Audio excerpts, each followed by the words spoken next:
talk more about species dying out and what we need to do to preserve them, I'm joined now in the studio by Dr. Matthias Glaubrecht from Berlin's Natural History Museum. Thank you so much for joining us.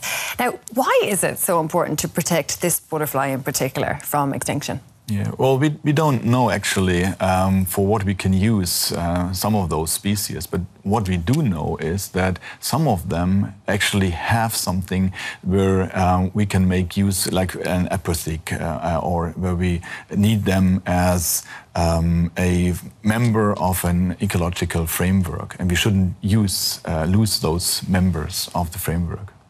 So we're doing it rather to be safe rather than to be sorry.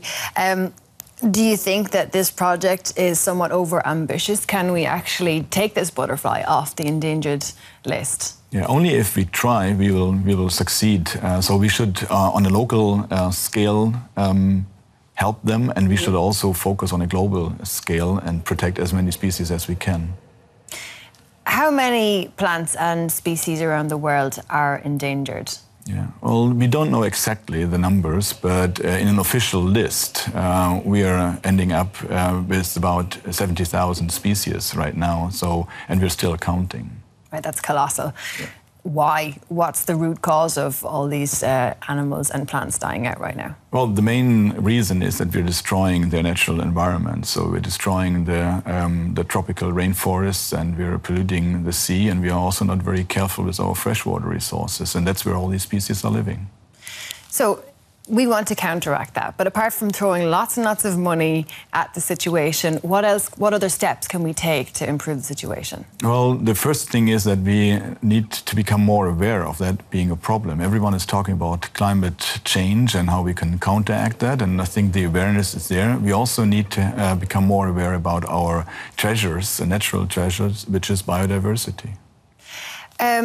What factors go into deciding what species we should protect? Well, it's very hard to say, as since we don't know all the different species. So we should definitely protect larger areas, because if we protect areas with key species, we're also sure that we protect a couple of other species that we desperately need. When a species actually dies out, what happens in nature? What is lost? Well, we are losing a member in an ecological framework, and the more we lose of those parts and elements of a network, the less stable that network will be. Right now, the world is becoming more and more populated. We're fighting climate change. Is it possible to keep certain species from extinction in the future? Yeah, I think we need to learn that we need to protect islands of natural habitats, and we need to somehow line them up or interconnect them. So there's a chance of getting there. Thankfully. Well, Matthias Glaubrecht, thank you so much for joining us here at Tomorrow Today.